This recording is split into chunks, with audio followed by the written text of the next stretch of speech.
Hello everybody, welcome to our day early comics review video. I'm Jason. I'm Andy. And we're with Infinity Flux Comics out of Chattanooga, Tennessee, where every Monday after our store is done bagging and boarding the comics, Andy and I, we divide up the ones we most want to read and the ones we think most people want to hear about.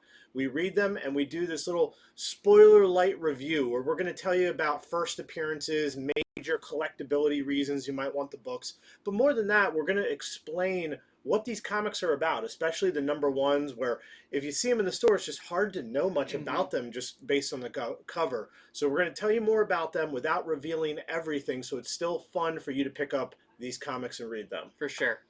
So, medium-sized week, Yes. you'd say? Very, very middle of the road week. Definitely not a light week. Also not a heavy week. You can already see the first 6 comics we're going to go over. We have many more off to the side, including their variants and some incentive variants.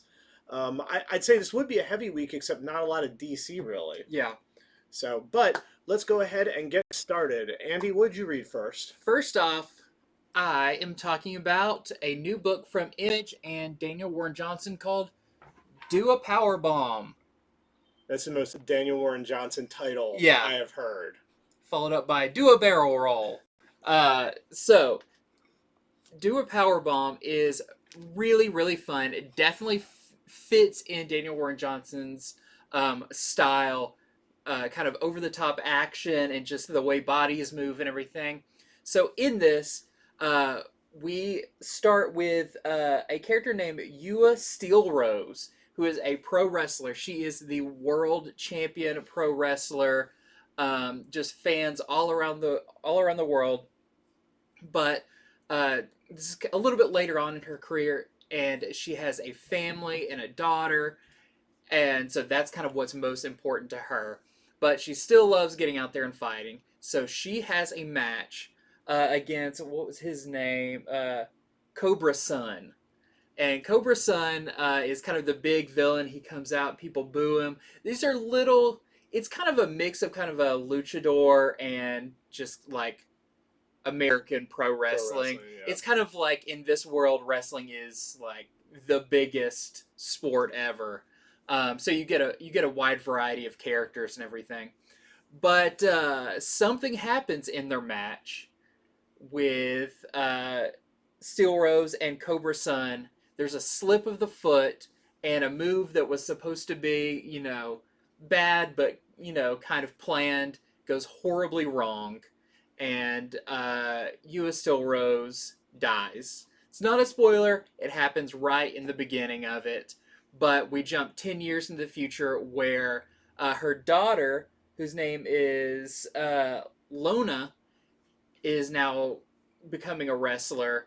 But everyone is now super protective of her because they don't want the same thing to happen. So people won't train her. She kind of has to work her way into fights and is very frustrated by this fact. But at some point, a mysterious stranger confronts her and offers her a very supernatural ticket to the biggest wrestling match in the supernatural world. This necromancer character offers her that. So, and the reward is better than money, as these things tend to be. So, really cool, full of action issue. The wrestling moves, he gets to really plan out what these are called and everything, and just the way the characters kind of wrap around each other and pin each other and all that. Really cool, such action, and just the art vibrates off the page, but also the story is really cool. I can't wait to see who's going to be competing in this supernatural wrestling match.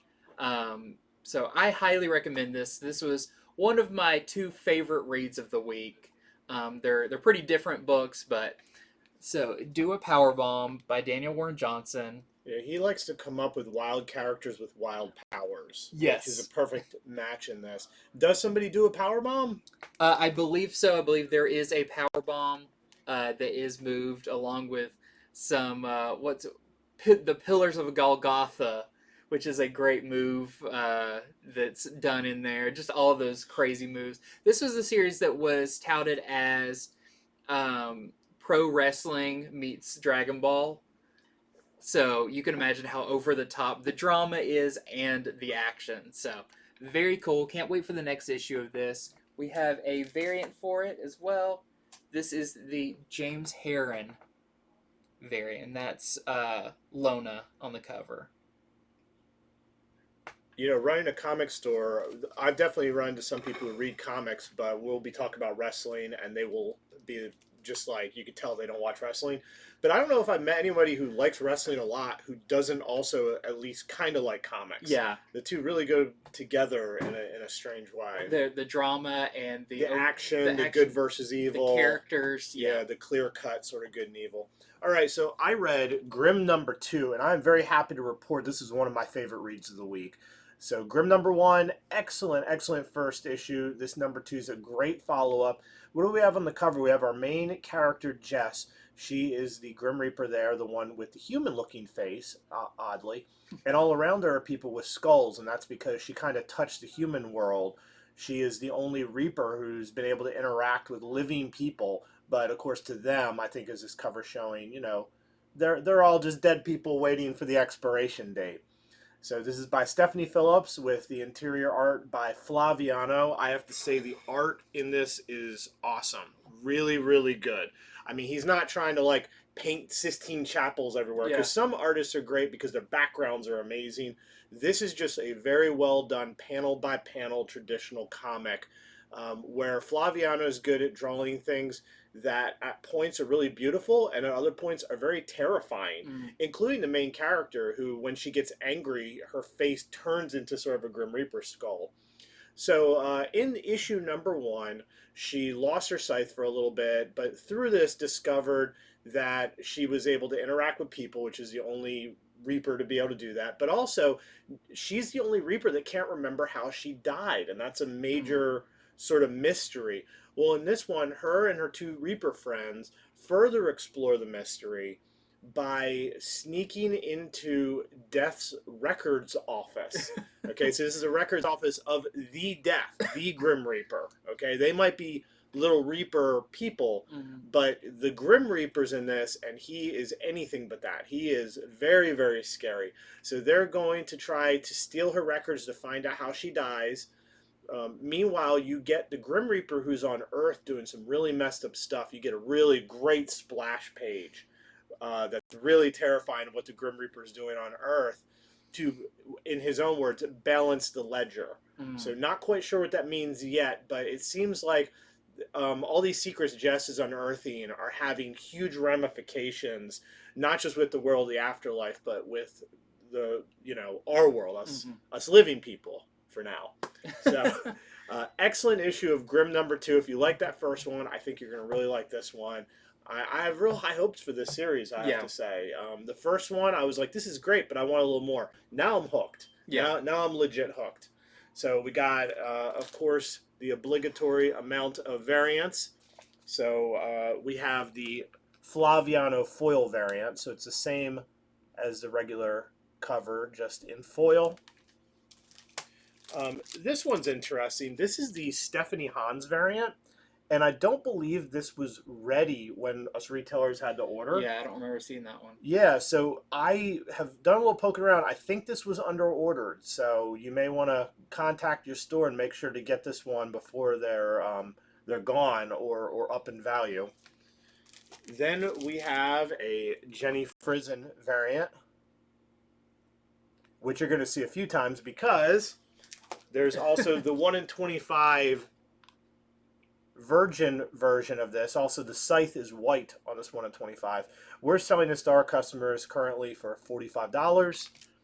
And then another Virgin version of this, where it's Virgin, but the scythe is that orange color. This is the one per store that we are currently selling to our customers for $40. And then there's also a 1 in 10 De Felici variant that we're selling for $20. And I'll also mention there's a third print of #1 coming out as well. Cool. Okay, next up is there's a lot of like one shots and stuff this week, and starting off with we have. I always get this in the wrong order. This is Hulkling and Wiccan. I always say Wiccan and Hulkling. Hulkling and Wiccan. It's very important you get it in the right order. No, so this is a one shot kind of celebrating Pride Month with the couple, but it does spin out of Empire. At the end of Empire, Wiccan and Hulkling are kind of they're not the leaders, but what does it call them? They oversee the Kree Skrull alliance, which is a very volatile alliance, but that's kind of their big thing. So they have been out in space and have kind of missed Earth and everything. Well, they decide to throw a party, invite some of their friends from Earth, like Bobby Drake, Iceman, North Star, a couple of them, to get together and just have dinner. And it's kind of brought up that they're a pretty unlikely pairing of a uh, Hulkling who is, I believe, is he a Skrull? At least I think half. Half Skrull? These characters are I've not read a ton of. I've read Young Avengers, but not a whole lot of their backstories. And then Wiccan, who is of course from Earth and is a sorcerer and all of that. They're saying how unlikely they are. Well, that night, is it a dream or is it something else? They are kind of transported into different reality versions of their life where they ended up with different people who traditionally would be more fitting for them. You know, Wiccan's significant other would be on Earth, would be more magic based. Hulkling's is more of a space conqueror, that kind of thing. And you have to see, would it be better for them to go that direction, or is it better that they ended up together?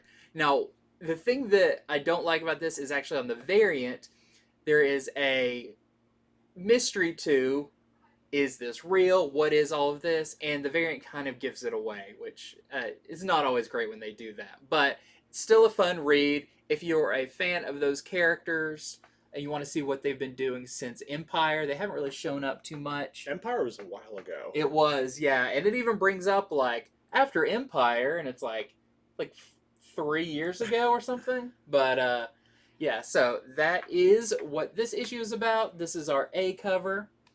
And then we have our variant. I'm not even going to say what on the variant is a spoiler because that would be pointing it out. So just kind of let your eyes glaze over it. But you do get some cool things like in this other reality, they do have alternate costumes that you can kind of see. They're 50-50, their regular costumes and their new ones on there.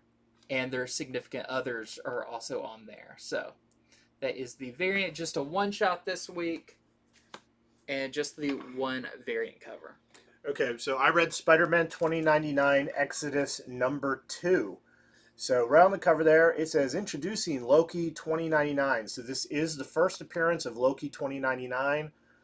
Also first cover appearance in a sense. You'll have to read the issue to kind of figure out what I'm saying here. I'll also say there is the first appearance of a new Valkyrie. And if you see the character sort of in the top area there, that is a new Valkyrie. But I also have to add what I said before, in a sense. Uh-oh. It's all in the context of the story, and I can't reveal it all. All right, but you do have some firsts in this. So Miguel O'Hara is seeking out the trickster god because he needs help to go up against the Green Goblin, who is the head of the Cabal in 2099. You know, they pretty much rule everything, this criminal cabal. And he does find an Asgardian that he's talking to, and you can't quite see who the Asgardian is, and you get the story of Loki 2099. So Loki is actually, in this world, the last Asgardian. All of Asgard has been destroyed. Everyone's dead. Thor's dead. Odin's dead. They're all dead. They all died. And that's what this comic is about. You know, just like the last one was sort of that way. Telling the Winter Soldier story. This one is Loki's story. It's a really good story on what happened to Asgard. How did Loki survive it? What has he done since? But I will say, just like the god of tricks is full of tricksiness, so is this story. It doesn't go the way you expect. And in fact, is Loki 2099 really the character you're seeing on the cover? Or is it something altogether different that you find out? I was really satisfied with where this story went. Hmm. Yeah, I thought it was really cool, very cool, especially for just a one shot. You got to really Yeah. pack in a good story to make it good in just one issue. But by the end of it, you'll understand it all. You will have at least two first appearances. Now, I mean, this is 2099 universe, though. It's not like you expect that they're going to be back Yeah. in the regular Marvel universe. But I do think you'll see more of them in this 2099 miniseries. Also, I've seen sites reporting that there might be the cameo of the Avengers 2099 in this, a new team that's supposed to be led by Moon Knight. That is not in this issue. So Debunked. Yeah, a lot of sites are getting ahead of themselves. I think that's next issue or issue right, after that. Right, like but that. I think they're banking on the fact that Marvel, a lot of times their comics have cameos at the end. They're not in this one at all. So just wanted everybody to know that. This is written by Steve Orlando, and it has art by Marco Castiello. So really good issue. I enjoyed it quite a bit. I think I liked it even better than the Winter Soldier one? Yeah, than the Winter Soldier one. I thought that one was quite good in its own right. So we got some variants here. Here is the Lim and Silva variant. Ron Lim decided he was getting a little tired of doing so many covers. Shared one with Silva. Oh, careful there. And then, of course, we have the Lashley cover. Those are so good. Beautiful bordering. And, just the art within it is great as well. So just those two variants.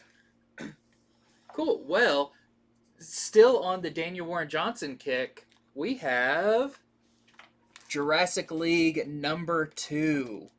So this is written by Daniel Warren Johnson, art by Juan Guedian, and I love the first issue of this. Just Justice League, but they're dinosaurs is the easy elevator pitch for this. But it's cool because we are getting not just that, but kind of what's the origin of the Justice League in this universe. I'm not even sure if this is like given this is Earth negative prehistoric or whatever. But in this, so there is a human girl I believe we saw her at the end of the previous issue, who now is seeking help from, I just put Batman, I think his name is Batasaur or something like that. The names are hard to keep up with, but essentially the Batman T-Rex. This girl is seeking help, but they don't speak each other's languages. So we can understand both of them, but they kind of, Batman's just kind of like, ugh, this little creature keeps yelling at me or whatever. But there is someone who does understand, and that is Super Sor, who is the Superman of this universe that was actually brought up with humans. He crash landed and was raised by humans, so he actually speaks both languages. So this kind of has the first team up of the Superman and Batman of this universe, which is really cool. You also get, the kind of the fun of this series and series like it are, who are we going to see next? So there is more villains in this, as previously the Batasaur fought the Joker dinosaur.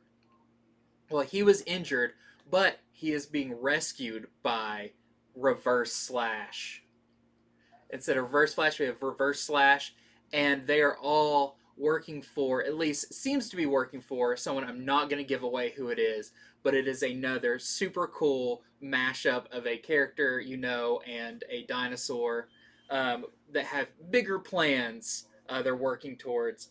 But also, we get a little bit more of the Wonder Woman from this universe, and her coming to man's world flying on her invisible pterodactyl.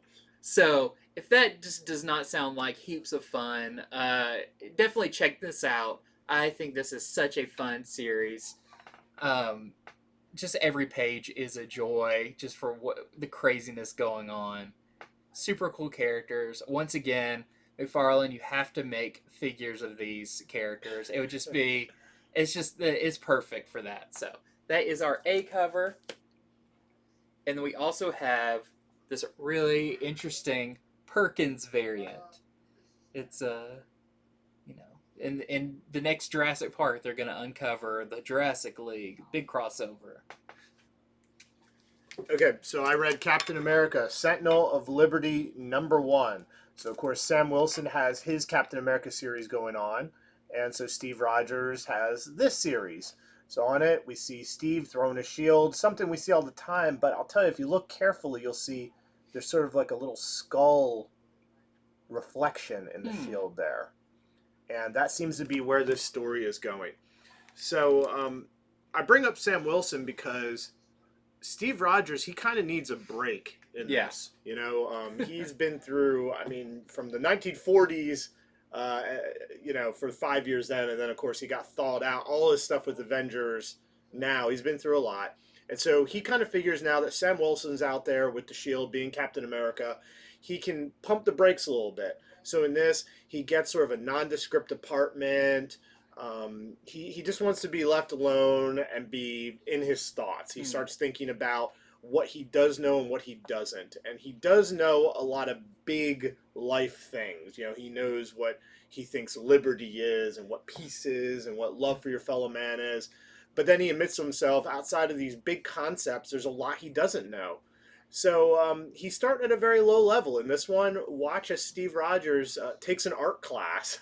I'm not even joking. He literally takes an art class because he's trying to just figure out other things about himself and the world. But of course, that can't be all there is. You know, he is also Captain America. And so it's a 4th of July scene. There's this other threat that is rising that he has to stop. There's a new villain in the wings, but Steve Rogers, by the end of this, you'll see what happens. He gets sort of a warning that there's something with his shield, that it's not at all what he thinks it is, and that maybe it and or the symbol on it might belong to something more nefarious. So I'm not saying you get your answers in this one, but that's where the series is going. It seems the shield and possibly its history and origin may be called into question in this series. So that's generally what's going on in the first issue. You know, a lot of just let's get back into Steve Rogers' mind and what it's like being him outside of a team and outside of a crisis. However, there are things from his past that are always going to be nipping at his heels. Is there any reference to the other Captain America book, or is it this feels pretty standalone? It's standalone. Like I said, he's just happy Sam Wilson's out there doing stuff that I think he took on his shoulders alone. That really was their plan, was to divide, you know, the responsibilities of Captain America. So we have several variants for this. Here is the Cassara variant. Then we have the Mavrutus variant. This one's really interesting to look at. And then we have the Vecchio Pride variant. I bet you can't guess this one. Scotty Young. And then here is the 1 in 25 Clark variant. We're selling to our clients for $20. I wonder when the ratio of how long Steve Rogers was alive before he got frozen after, until he becomes more accustomed to modern day and he has less of the, I don't understand this newfangled world. The shell shock. Yeah.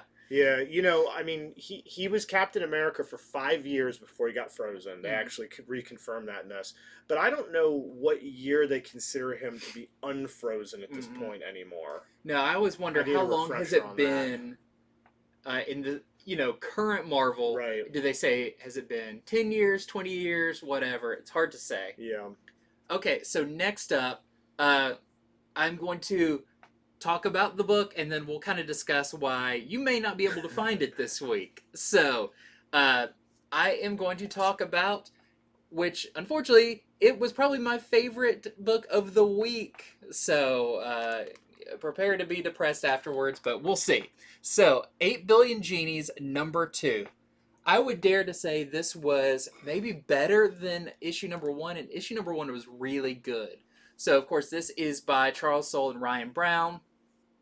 On first issue, all of a sudden, everybody in the world got a genie that told them that they can grant one wish, and they kind of had a couple stipulations with it. You know, your intention was taken into account and all of that.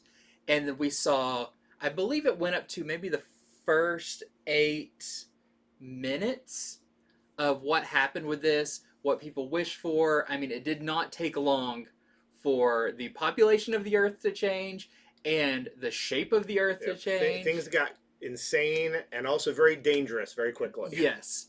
But this owner of this bar, this pub, got his wish out really fast. And his wish was that nobody's wish, no other person's wish, or kind of the consequences of it or whatever could affect his bar or the people inside of it. So that is a very important thing, I feel like, for this entire series going forward. Yeah, there's a safe haven. It's a base Yes. of command that this whole thing can be viewed from. Yes, so that's kind of where we pick back up is there is still chaos going on outside. There's even things that are addressed of like, you know, on the news, there's a city burning, and someone's like, someone wished for that? Someone's like, no, they wished for a lightsaber, but they didn't know how to use it, type thing. So there is a lot of humor to this, but we really get into more of the genies. The genies, I thought, would be pretty silent, other than granting the wishes. No, they're pretty. Yeah, they have a sense of conversation and camaraderie and all that, which is really fun. So, setting up this, I feel like Charles Soule knew exactly. You have this, everyone gets a wish, and you're going to have tons of people being like, yeah, but what if someone wished for this, and then someone wished for the same thing, and then what would happen? It is actually addressed in here, even to the point of, say, somebody said, I want to be, you know, the most superior thing. Like a country says, we want to be the most superior, and another one does that too. What gets precedent or priority here? That is addressed, and it turns out the genies kind of have their own method of dealing with stuff like that, which is really, really interesting. They have their own opinions on how people use their wishes. They even say like, oh, that's a good wish, or oh, that's a bad wish. They didn't think that through. They talk about kind of the people who were ready to do all their wishes in the first few minutes. What kind of person does that? And then what kind of person holds on to theirs and thinks about it more. So one of the things that happens to this is we actually see a family in Buenos Aires that the dad in this family asks the genie, so like, what are the rules to this? And they tell him everyone gets it, from a newborn baby to someone on their deathbed. And he goes, oh no, my kids. And he runs upstairs, and one of the kids has already made a wish, but he has a wish. And I don't think this is giving anything away. It's interesting. He says, my wish is that my kids' wishes have to be approved by me. And I almost wonder if that's going to come into play later. These are now safeguarded wishes. These are wishes that cannot be thrown away. Once everybody does their wish, are these ones going to be left? I don't know. That's just speculation on this. But we get a lot more in the bar. We get a lot more of the characters who have made it. They're safe inside of there. They get to reflect on what's going on outside. But just overall, this was a fantastic issue. And I think the most important thing in this is what the genies consider to be a good, kind of noble wish. And I don't know if they necessarily give you like a little extra bump if you make a good wish, but they are very pleased with you when you do it. And there's one wish that's made in here that is super cool. You'll have to check out. But I was telling Jason earlier, like, I feel like this book has the potential to become something like The Walking Dead. And that's a big praise. It's, that's a big thing. But the idea of who are the people who are surviving in this world, who makes it to this outpost of safety, what's their story. I feel like all has the makings of something really big. So that's my long-winded discussion of 8 Billion Genies #2. Now, why won't you be able to find it in your store on Wednesday? Jason? Okay, so here's the deal. We received an email from the distributor saying that there was a printing error in these copies. Now, this email we got like 2 days ago. These were already in the mail. These are going to all the shops. So they've asked us retailers to destroy all copies, and they told us that new copies will be sent to us in 2 weeks. So if your store doesn't have these, it means that they're going to have their copy in 2 more weeks from this Wednesday. So I asked Andy, I said, hey, read the issue, see if you could find the printing error. He could not. There's nothing that feels out of place or a page upside down or anything like that. Nothing that would break up the story. Yeah, we've done our research, our due diligence. I've tried to find on the internet, other places, what is the error. I mean, it could be something as little as the ad page was put in the wrong spot. Yeah. But we can't spot it. We don't know. So it'll be up to your store with how they deal with this. As for us, though, we hate when this stuff happens. It really slows the story down for the customers. People forget about it then. I mean, it's already bad enough comics come out once a month. Now they're going to hold off for another 2 weeks for an issue that we can't even find. Mm-hmm. So who knows how your store is going to deal with it. If you are a customer of our store, we're going to give you the choice. You can either, have this one now, and we leave it up to you to destroy it if you want to. That's a big thing. They said do what you want with it. Or Yeah. you can wait for 2 weeks and get the new ones that they're going to send us. We never want to destroy comics. That No. feels like the worst thing to do. Yeah, and I think that most of you know that error issues are even more collectible. So often our customers prefer that. Mm-hmm. So that's what we're doing. But more than that, we just want you to know whatever store you go with, that's the issue going on right now. And it's with all the covers. They've asked for all of them back. So it has to be an interior thing. Yes. So that's the deal with 8 Billion Genies #2. Yep, and real quick, here is the variant. This is the Andrew McLean variant. You may know his work from Headlopper. So, really cool variant for that one. Is that it? Just that variant? Yep. Okay. I'm just used to comics having at least a few. Okay, so next I'm going over What If Miles Morales issue #4. And in this one, it is What If Miles Morales becomes Thor. So in this, he doesn't really become Thor. He is Thor. All right? It starts out with a page of rhymes. It could possibly be a rap. I mean, it's like kind of really cool, simple rhymes explaining what this universe is like where Miles is Thor. And it's a pretty interesting universe. Basically, Asgard grew and ended up taking over Brooklyn. So Brooklyn is part of Asgard. Miles is Thor. He didn't become it. He always has been it. You know what I mean? It's one of these things where, all of Miles' friends that you know from his regular series, they're all Asgardians too. Mm-hmm. So Genki, all of them. You'll have to see how they all fit in. And of course, who matters most to Miles in this story is his uncle Loki. Now, if you've been reading all these other What If Miles, or even if you've been reading Miles' regular comic, you probably can guess who Uncle Loki is played by. It's, somebody who's not a far cry from calling himself Miles' uncle, who always seems to be in trouble and at the crux of this. Well, that's what happens in this too. So in this issue, Miles is about to possibly be, not crowned, but declared successor of Odin for sure, and his uncle Loki wants to take him somewhere first. So you get to see how that goes down, and you can probably kind of predict the overall story, but the bit by bit's really good. And seeing Miles as Loki is awesome. Seeing him wield the power, how he speaks to people, just his general air. He's pretty cocky, I have to say. He's more cocky than he is when he's Spider-Man. So pretty cool issue of What If Miles Morales issue #4. And I will say, it appears that the sort of team of Miles is building by the end of this. All the ones from the previous issues, they make an appearance. Okay. So that is what is going on. Is there only one left? Yeah, there's just issue 5 now when they're all going to get together and do something together. So we have a few variants for this. We have the Davila variant. And then we have the 1 in 10 Medina design variant that we're selling to our customers for $10.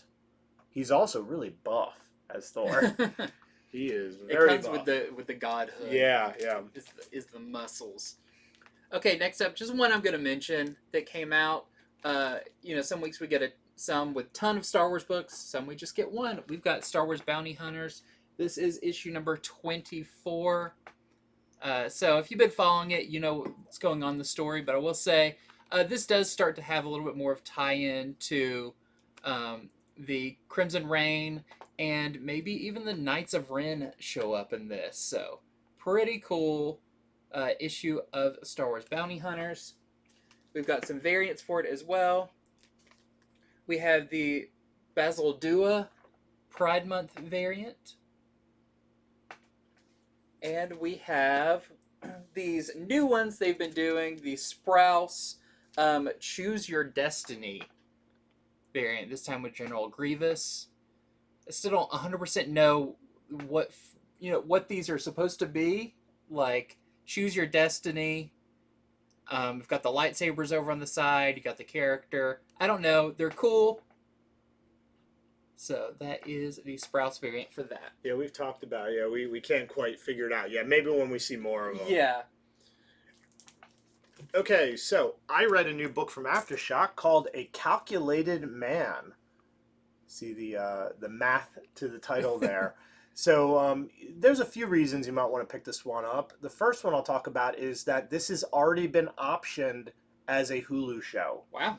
So yeah, this is the kind of info we like to give you on this actually isn't Comics from the Future. This is just our early comic review show, but this is where we like to tell you stuff like that too. So yeah, this has been optioned by Hulu already before issue number 1 drops. So somebody really liked the premise of this. I did enjoy reading this, so let me tell you what it is about. So you see our main character there. His name is Jack Beans. I know that's a very strange name. He's a very strange man. He has a perfect memory. He's one of these people you read about where he can remember every moment of his life. People in this comic are testing him, asking, "What did I wear when you saw me 3 Wednesdays ago? I took a picture because I knew I was going to run into you." But he can do this. He's also very good at math. He's a synesthetic. I'm saying that wrong. But where he sees numbers as colors. Mm-hmm. Synesthesia. I don't know how to say it for the person. Yeah. Yeah. Anyway, he is that. He's great with math. But all this led to him running numbers for a high up mob family for years. So when the comic begins, he has been in witness protection for a while. He got out of that. You'll have to read exactly why. He actually has a very nice reason why he quits working for the mob. It isn't just the typical, like, the FBI caught me, or, I'm afraid to get killed. It's a little different, more human reason for somebody like him, who's such a strange individual. And so he's in witness protection, but he has been spotted. People from the mob have somehow found him. And so he has come up with a plan, and his plan is this. It's such a simple plan. He has worked all the variables in his head, and he's decided the only way he can survive is he will have to kill every member of the mob family using his intelligence. That's what he will do. And you get to see how his plan begins, how it starts, how this whole thing starts. Past that, he has a lot of charisma. He isn't one of these savants that's like withdrawn. He actually is very verbose. People tend to like him. He's a strange man, but he has charisma. In fact, even his witness protection agents like him. So I can see why this is getting turned into something. It seems like somebody's come up with a really interesting character that I think would play really well, and does in this first issue. So that's what A Calculated Man is about.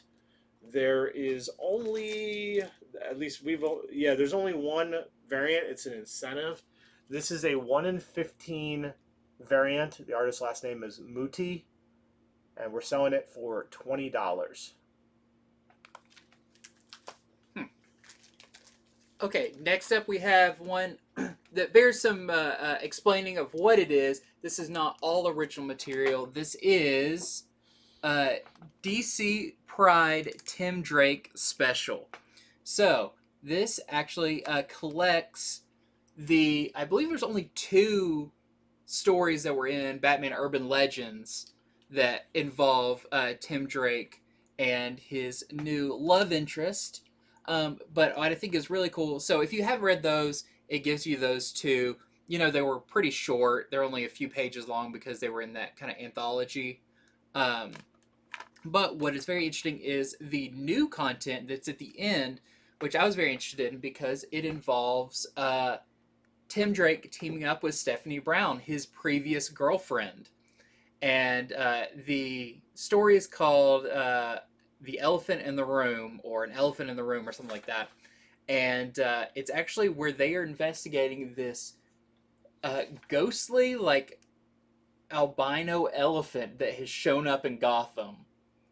And you can kind of get the idea by the name, Elephant in the Room. They're hunting for this elephant, but also the elephant in the room is their relationship and what happened to it. It's a very good exploration of what each other's feelings for the other are after that, and kind of where they stand in each other's lives at this point. So that is the new story that is in this one, celebrating Pride Month, and also I think it was about time to get a little bit more of this Tim Drake story, considering it was a really big deal when they did the first one, and then we thought, oh, we're going to get way more, and they only did one other story. So this kind of rounds out, I feel like, um, that story arc for Tim, and maybe sets up what's coming in the future for him as well. So this is an oversized issue, of course. Let me check. I hadn't checked the price. It is a $5.99 issue. And then we also have the variant for it. This is the Travis Moore variant, with, I believe his name is Douglas. I cannot remember. My head. I've read way less of this than I have. It's been a while since I've read the Batman Urban Legends with him in it. That Urban Legends number 6, I believe, is the one where he appears, and I haven't cracked mine open again because it's oversized, and when you do, you know, you can easily damage it. And that book, it's like a $20 book at least. Yeah, so it's been a while, so it's nice that it reprints the story so you can reread it and get kind of caught up on all of the characters. And keep your other one in nice minty condition. Okay, so I read Moon Knight, Black, White, and Blood, number 2. So as with all the Black, White, and Blood series, these are mini-series that are anthology style. This one has 3 different stories in it. I don't think I have to say much to sell anything Moon Knight. Everybody's just sort of on board or not. You know if you like Moon Knight or not. But the first story, Moon Knight goes to Doctor Strange and says, hey, you got to help me. I am tired of having all these personalities in me and waking up with somebody else's blood on me and not knowing what happened.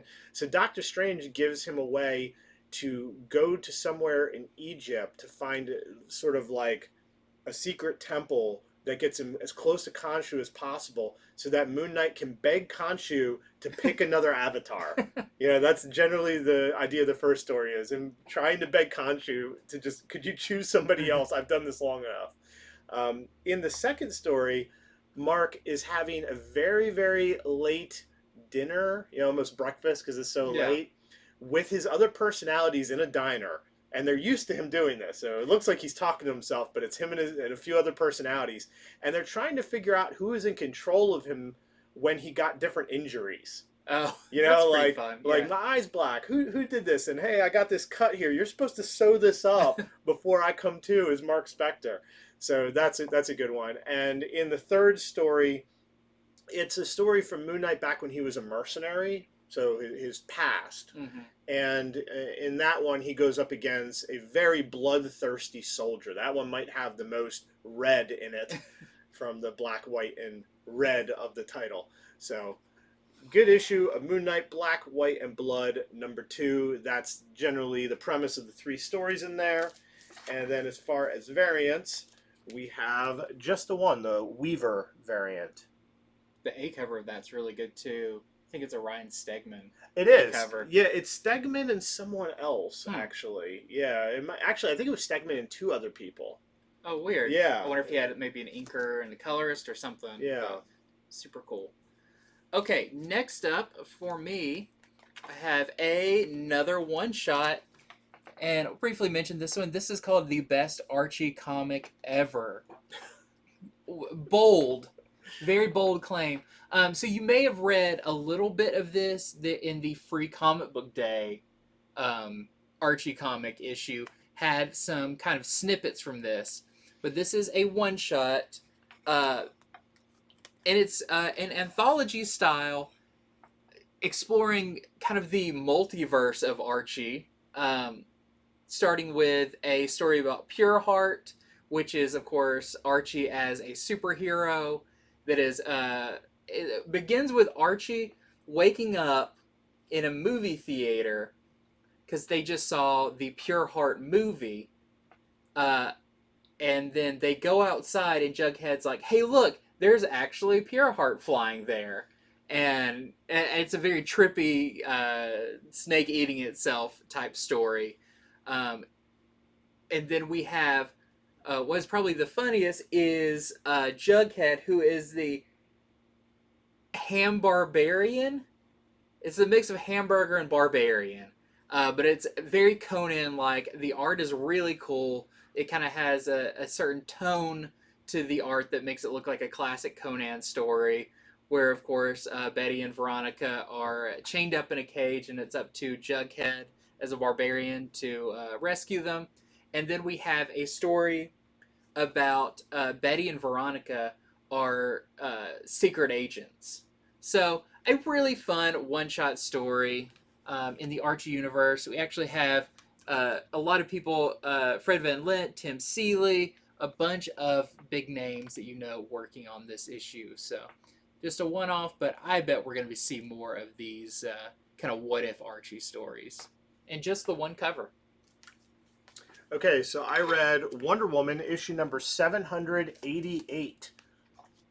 So you get to see Wonder Woman and sort of her team there. Steve Trevor, Siegfried, who's just been around for a little while with them now. So in this one, they're going up against, it actually says on the cover, it says, allied against the forces of Villainy Inc. And yeah, it's a very tongue-in-cheek name, Villainy Inc. Yeah. But that's a little bit of the way Wonder Woman's feeling right now.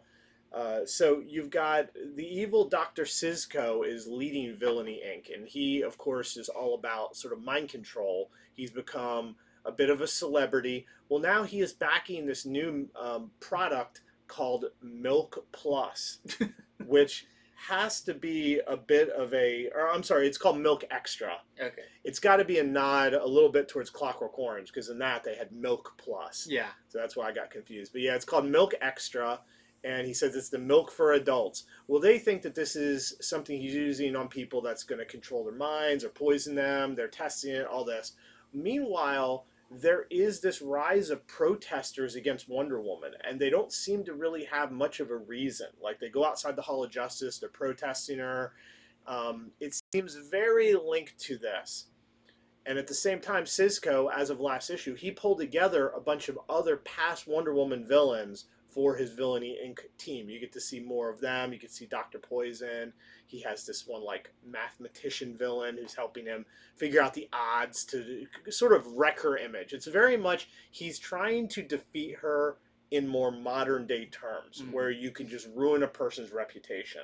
That's a lot of what this is about. However, another villain arrives and joins Villainy Inc. as well. No first appearances though. It's again another villain from a while back. I mean, they're just having fun drawing all these old Wonder Woman villains together. So that's sort of what's going on in a nutshell in Wonder Woman issue 788. And the only variant we have for this is the Gao Pride variant.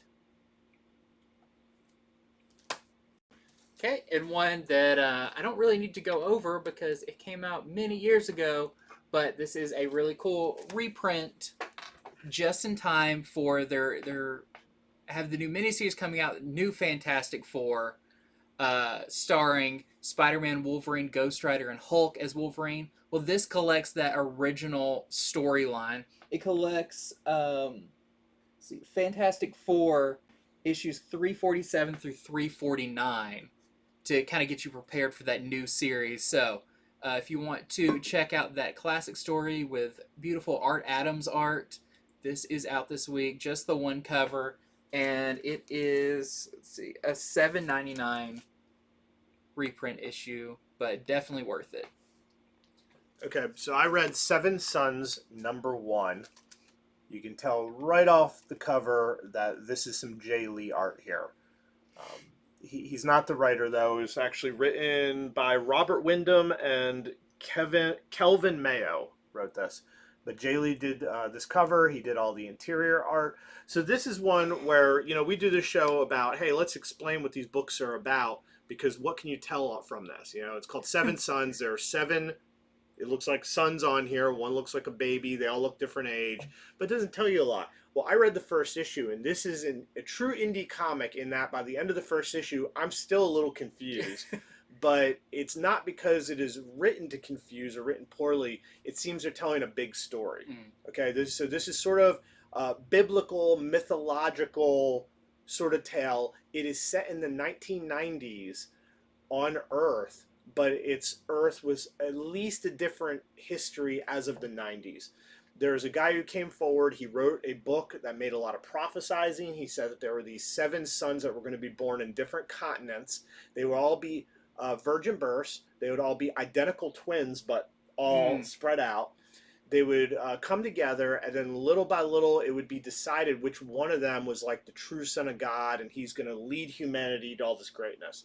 So you get to see what happens over the course of, I think it's about 7 years.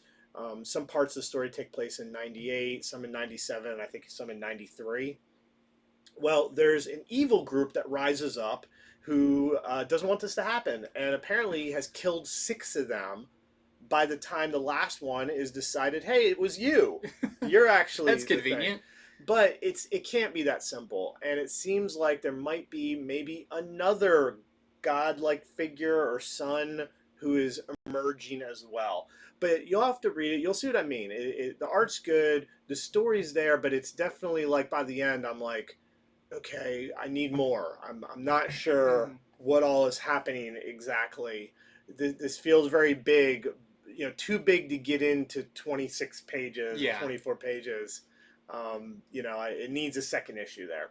But that is generally the premise. I think people who like Sandman type stuff, who like their fiction set in our world, but that can get really big and metaphysical, might be drawn to this book. So, that's what we try to do. We try to connect the right readers with the right books. So I hope I explained that well. And it's just the one cover, no variant at all. Not 7 covers, which would lend itself. Just the one cover. Okay, so next up I have Superman, Son of Kal-El, #12. So this issue, as you can see on the cover, features quite a bit of Crypto, who, to be fair, could be one of the most pivotal members of the Superman family, because not only does he have all the powers of Superman, basically, but he's also got super nose for crime, which is pretty cool in this. If you've been reading it, it kind of just continues that story. But something big does happen in the end of it that we'll have to see next issue, kind of the ramifications of it. But something happens with Jay Nakamura that might throw their relationship into some difficult places, just depending on what happens. So, pretty fun issue of Son of KalEl. There's also a pretty cool monster in this one as well. And we have the Talaski variant for Pride Month. And we have this really cool, this is the, I think you would say Fuccio variant. This is a 1 in 25 variant for $30 for our customers. All right, so I read Fantastic Four issue number 44. This is sort of the last issue of Reckoning War. I say that because next issue is an epilogue. Oh, yeah. Okay, so this is the end of Reckoning War, except next issue will show you sort of where all the pieces fall. So this is a really epic issue, meaning all the major players come together, final battles happen, and possibly not all the Fantastic Four are going to make it out of this. I will say that in the end, something happens to make you think that, but it's not confirmed. And you know as well as I do in comics, if it's not confirmed, didn't happen yet. Yeah. Possibly didn't happen at all. But, you know, you got the Silver Surfer, you have the Reckoning people, you got Rapture, you have the Watchers, you got Silver Surfer, you have Galactus in this new crazed form. Is She-Hulk still there? She-Hulk is still there, Jack of Hearts is still there. They're all in it. Everything's hitting the fan finally. You know, will Rapture kill the Thing? You'll find out this issue. Will they be able to stop the Reckoning? Will the Ultimate Nullifier help things? Will Silver Surfer come out in one piece, or maybe his favorite thing he takes with him? Will that come out in one piece?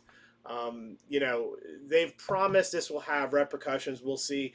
It looks like it does, but I won't say anything till I read the next issue to see this epilogue. So that's what's going on in Fantastic Four number 44, End of the Reckoning War. We have a few variants here. We have the Arthur Adams variant. Classic. Yep. Then we have the Forns variant. Johnny Storm burning up. It's going to start a house fire. The blinds. And then we've got the Wernick Skrull variant.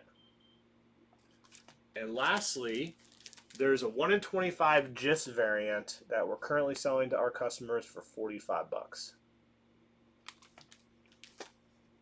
Okay, next up, I have King Spawn number 11. This is a pretty cool issue. It seems like someone is trying to destroy the throne before Spawn can get to it, or if he even wants it.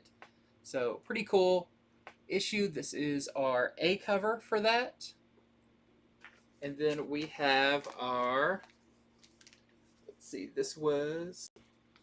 Or I believe this was the A cover, and then this is the Matina variant. So hard because they put such good covers on all of their covers. Okay, so I read Endangered number 1. This is from Blood Moon Comics. I believe they are a new comic publisher. And so on the cover we have the Earth, and there's a giant spider endangering it, as the title would have you believe. So it starts in 2087, where something happens to where scientists have left the Earth secretly. The Earth has become irradiated. Everyone's going to die there. So they have a program where they're going to cryogenically freeze people they have chosen, including a certain soldier whose last name is Nolan. He seems to be our main protagonist. So 100 years goes by, and it turns out most of the cryogenically frozen people have died. Nolan's one of the only survivors, and so the few people who are still alive from the scientists and their descendants bring them back. He's going to go back down to Earth now that it's no longer irradiated, and it looks like what they're going to find there is a bunch of giant bugs, including giant spiders. That's just what I got out of this issue. You know, issue 2, I think they're going to actually get to Earth and find this out. But that's sort of what's going on in Endangered number 1, and we just have this cover on it. Cool. Okay, next up is one that I want to talk about for a pretty cool reason. This is Radiant Black number 15. And this has been such a cool experimental series, just the way they've been doing things. This issue is no different.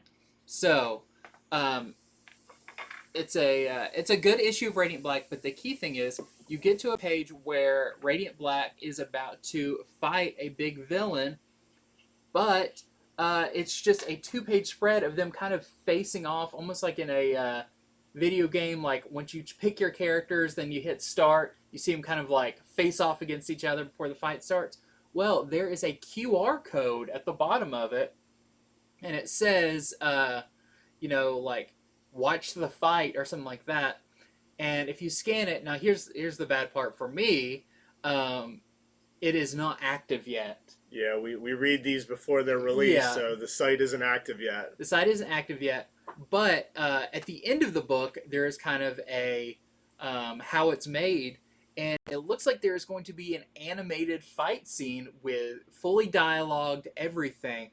Very cool art, like very almost Amazon's Invincible series, I'd say, something around that line, that you can watch the full fight and everything. So definitely on Wednesday, I'm going to be cracking this open again and watching this fight scene, this animated fight scene. So just another really cool thing that Radiant Black's doing on top of blind boxes and blacklight issues and so many cool things they've been doing. This just adds to it, so don't miss out on this one. I think that'll be a really cool addition. And now the Radiant Black team has an animation reel that they can pitch to networks. Yeah. Oh, funny. Yeah. So, okay. I read Iron Man number 20. So on the cover we have Iron Man with Hellcat. And this issue has been solicited as Iron Man proposes to Hellcat in it. And that is true. So a few issues ago, Tony Stark wrote a letter where he was proposing to her, and she didn't open it, wouldn't open it. Well, in this issue, he gets out of rehab, and it's been months, and he gives her the letter, and she does read it. So the proposal happens. The proposal does happen. It does not get resolved in this issue, though. Mm-hmm. That's all I'll say. The proposal is not resolved. Now, what I think is funny is the B story.